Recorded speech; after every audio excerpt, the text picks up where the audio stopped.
On va voir comment créer un site WordPress sur un VPS dans cette vidéo, et plus précisément sur un VPS de chez Hostinger. L'idée est donc de partir de zéro et d'arriver à monter votre site WordPress sur un VPS. Ici, avec Hostinger, on va avoir plusieurs choix au niveau des tarifs pour un hébergement VPS. J'ai moi-même mon site qui tourne avec le KVM2, qui est le plan le plus compétitif, je dirais. Après, ce qui est bien, c'est l'avantage des VPS, c'est qu'on a la possibilité chez Hostinger, en tout cas, de switcher, c'est-à-dire que si vous avez un KVM2 pour commencer, que vous avez besoin de plus de ressources, vous n'aurez qu'à appuyer sur un bouton dans votre panne de configuration, et vous pourrez passer au KVM4 pour avoir plus de performance. Donc, si jamais vous voulez choisir un serveur VPS, n'oubliez pas que j'ai un code promo, Pantiminax, pour bénéficier d'encore plus de réduction, puisqu'on voit qu'il y a des réductions supplémentaires lorsqu'on prend par exemple un abonnement sur 2 ans. Au moment du paiement, vous avez un code promotionnel, vous cliquez ici et on rentre le code Pantiminax ici pour avoir une réduction supplémentaire. On se retrouve sur le hPanel du coup pour bien configurer son VPS. Le hPanel, c'est l'endroit où vous gérez absolument tout ce qui concerne vos sites sur Hostinger, que ce soit la partie nom de domaine ou même la gestion des emails. En parlant de nom de domaine, vous avez la possibilité d'aller donc sur l'onglet nom de domaine et de cliquer sur obtenir un nouveau nom de domaine. Une fois que vous êtes ici, vous avez la possibilité de rechercher donc un nom de domaine pour savoir s'il est disponible. Vous pouvez aussi, à l'aide d'une description, générer un nom de domaine à l'aide de l'IA. L'objectif d'un nom de domaine, c'est qu'il soit accrocheur et facile à retenir, qu'il essaie de représenter en tout cas le plus votre activité. On va passer à la configuration du serveur VPS. Donc si je vais dans la partie accueil ici, moi j'ai un VPS KVM2 du coup qui est en attente d'installation. On va pouvoir cliquer sur gérer. Et donc là on peut choisir l'emplacement sur lequel le serveur va être hébergé. Donc forcément moi je vais choisir la France. En plus on réduit l'empreinte carbone, c'est nickel. Ok. On arrive ici donc sur le choix du système d'exploitation, donc vous avez la possibilité de choisir énormément de choses, il y a beaucoup de fonctionnalités différentes disponibles, d'OS disponibles. Vous avez la possibilité d'installer un OS simple, c'est-à-dire uniquement un système d'exploitation, hautement personnalisable, accessible en SSH, mais ici il va falloir plutôt des connaissances en système. La plupart du temps, on va utiliser un OS avec panel, ou alors sinon, vous avez la possibilité d'installer des applications déjà toutes préconfigurées, si vous le souhaitez. Alors, OS avec panel, ça va être plus simple pour avoir WordPress. Et donc, la solution qui fonctionne assez bien, c'est Ubuntu avec Cloud Panel. On va cliquer sur sélectionner. On nous propose d'installer une fonctionnalité supplémentaire, c'est gratuit, c'est un scanner de logiciels malveillant, donc on ne dit pas non, c'est très important de se protéger sur Internet. Et on définit le mot de passe de son panneau de configuration. Alors c'est parti, je mets un mot de passe, tac, un symbole. Il faut mettre par exemple ceci. Continuer, ok. Non merci. Créer le mot de passe route, donc là c'est le mot de passe du système, si on veut accéder directement sur le serveur. Je vais le générer aussi comme ça. Votre nom de VPS, donc ça c'est le nom de notre serveur. Ajouter une clé SSH si on veut se connecter sans utiliser de mot de passe. On va pas le faire ici, c'est pas l'objectif de montrer comment on configure cet accès-là. Finalisation de la configuration. Voilà, maintenant on clique sur le bouton finaliser et ça prend quelques minutes à installer notre serveur VPS. Et ça y est, notre VPS est fin prêt. Alors on a la possibilité d'y accéder en SSH, donc on peut copier cette ligne ici. Et par exemple, depuis une fenêtre de commande directement, on va pouvoir copier, utiliser SSH route comme on nous dit.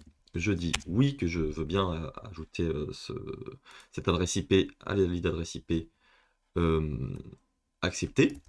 Le mot de passe, je le saisis, j'appuie sur entrée. Et là où je suis connecté, on voit à Cloud Panel du coup, directement sur mon serveur VPS.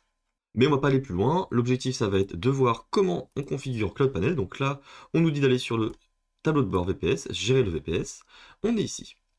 Et avant de continuer, on va configurer notre nom de domaine, puisque accéder à notre site via une adresse IP comme ça, une suite de numéros, c'est quelque chose qui ne sert pas à grand chose pour la plupart des utilisateurs. Donc on va cliquer sur nom de domaine, et moi je vais prendre mon domaine, le portfolio de pantiminax.fr que j'ai de côté. Je vais sur le serveur du coup KVM2, celui-ci avec Cloud Panel, on a vu l'icône. Et dans le partie gestionnaire DNS, je vais pouvoir ajouter ici mon nom de domaine.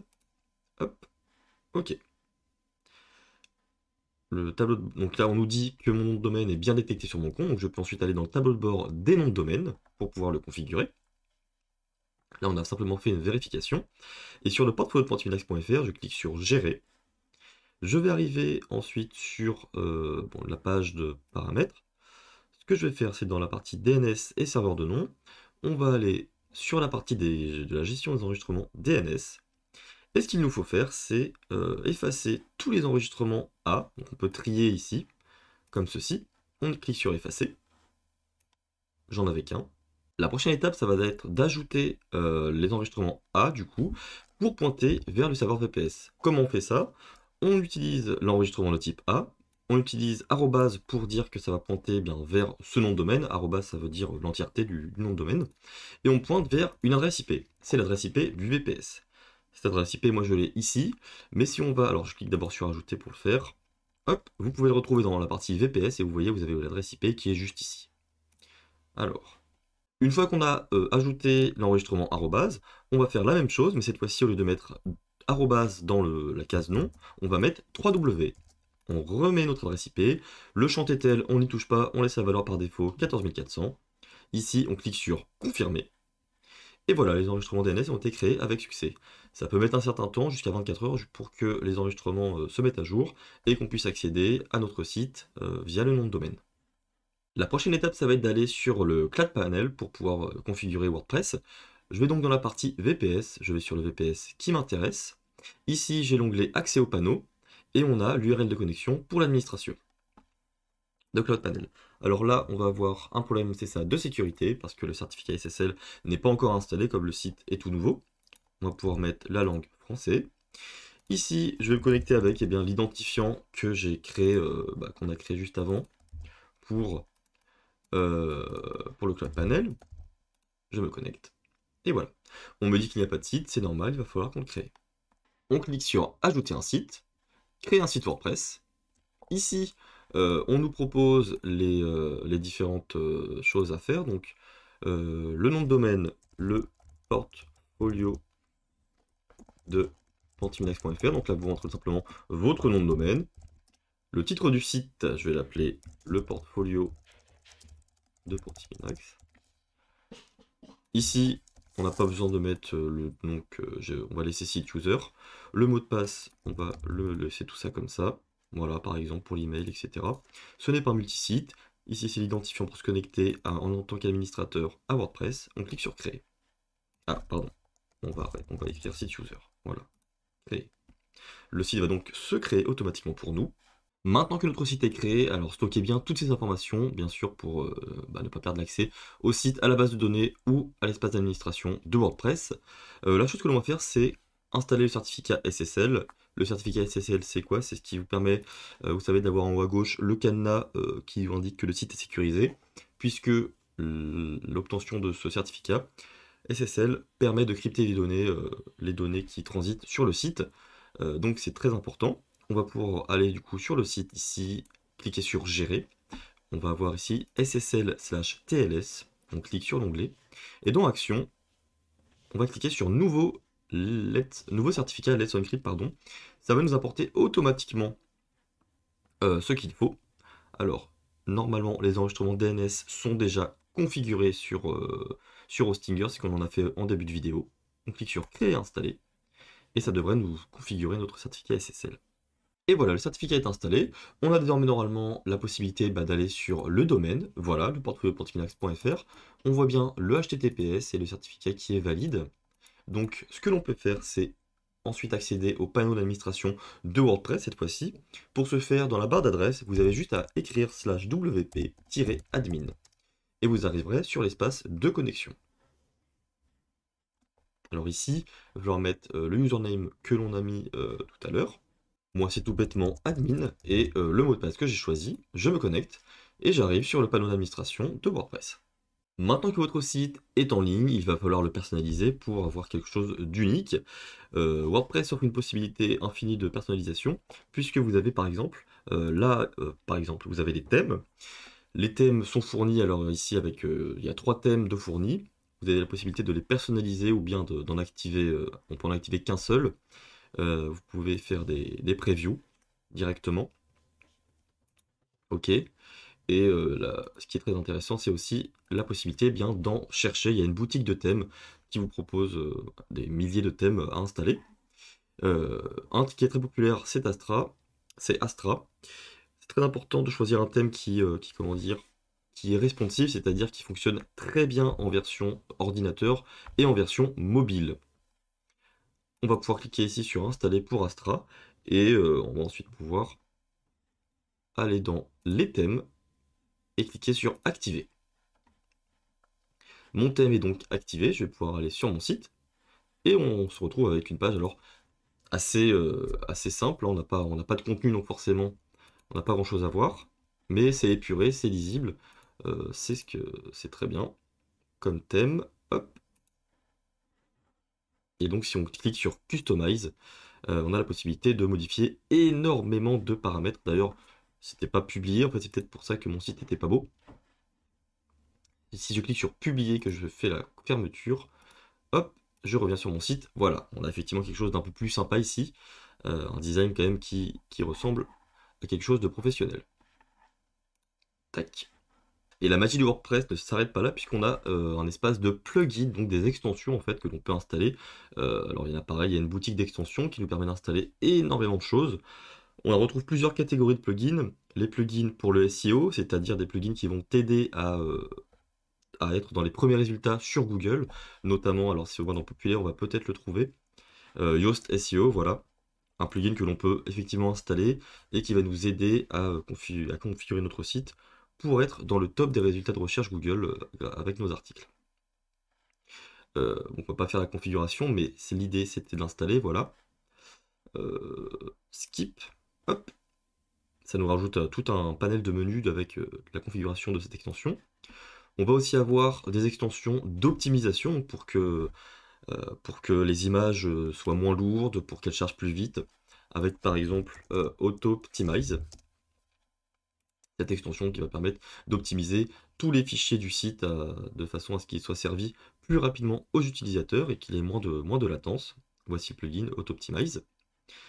On a aussi une extension, l'extension WooCommerce qui va servir à créer sa boutique en ligne très facilement avec WordPress. L'intégration se fait super bien.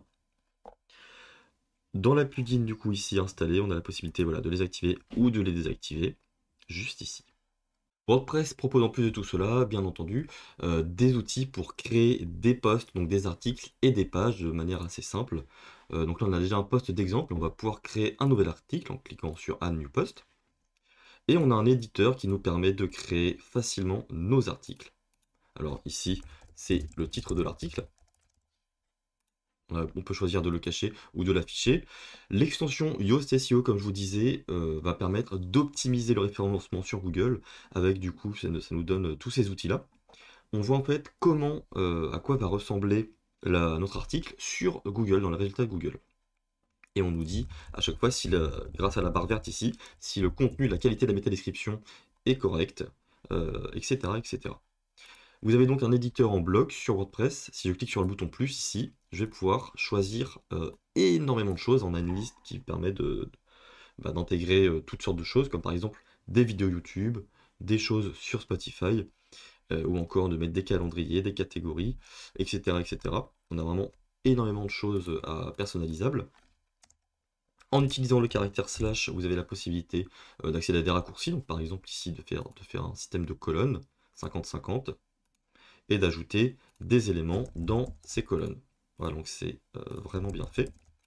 Je clique ici sur test, voilà, je crée tout ça. Je peux du coup soit mettre en brouillon mon article, lui rajouter aussi des catégories, par exemple la catégorie blog que l'on va rajouter, voilà. Très important aussi, c'est d'ajouter une image pour son article. Ici, je ne vais pas en mettre, mais c'est ce qu'il faut faire normalement. On a la possibilité de publier l'article une fois qu'on est sûr qu'il doit être en ligne. On peut ensuite cliquer sur voir l'article, et il est juste ici, voilà. La possibilité d'avoir des commentaires aussi sur son site. Et avant que tu te plonges dans la rédaction de pages et d'articles pour ton site, de contenu, je te propose d'installer une extension qui est, je pense, la plus intéressante, la plus puissante du moins, puisqu'il s'agit d'une extension de sécurité. Il s'agit de WordFence, qui va te permettre de sécuriser tes utilisateurs, notamment tes administrateurs. Et en plus, il te propose aussi un pare-feu applicatif. Tu auras aussi la possibilité de configurer donc l'authentification à double facteur, comme je te disais, ce qui va permettre de sécuriser tes utilisateurs de type administrateur pour ne pas laisser quiconque accéder au site sans surveillance. Donc on est ici sur une version gratuite. Donc je clique sur Get Free Lessons. Je suis OK et je mets une adresse email du coup pour enregistrer mon site. Ça devrait enregistrer mon site auprès de WorldFence et du coup pouvoir, voilà, une fois la validation des mails terminée, pouvoir installer correctement le plugin. Voilà, lorsque l'on clique sur le lien reçu dans les mails, on arrive sur cette page et on installe la licence sur notre site pour activer la protection. Go to dashboard. Et voilà, on a un dashboard qui va nous expliquer comment ça fonctionne, comment notre site est protégé. On a pareil beaucoup d'options de personnalisation. Mais je ne vais pas vous expliquer tout parce qu'il y a beaucoup de choses à dire. Mais le plus important, c'est d'aller dans la partie options de sécurité, donc de connexion, pour activer l'authentification à double facteur. Donc ici, dans la partie settings, pour les administrateurs, on va rendre le 2FA obligatoire, comme ça tous les administrateurs doivent recevoir un code sur son application d'authentification pour se connecter. Voilà, maintenant que ton site est sécurisé, qu'il est correctement installé sur ton VPS, tu vas pouvoir créer ton contenu et personnaliser ton site à fond. Je te remercie de regarder la vidéo jusqu'ici et je vous retrouve très bientôt pour une nouvelle vidéo. Allez, salut tout le monde.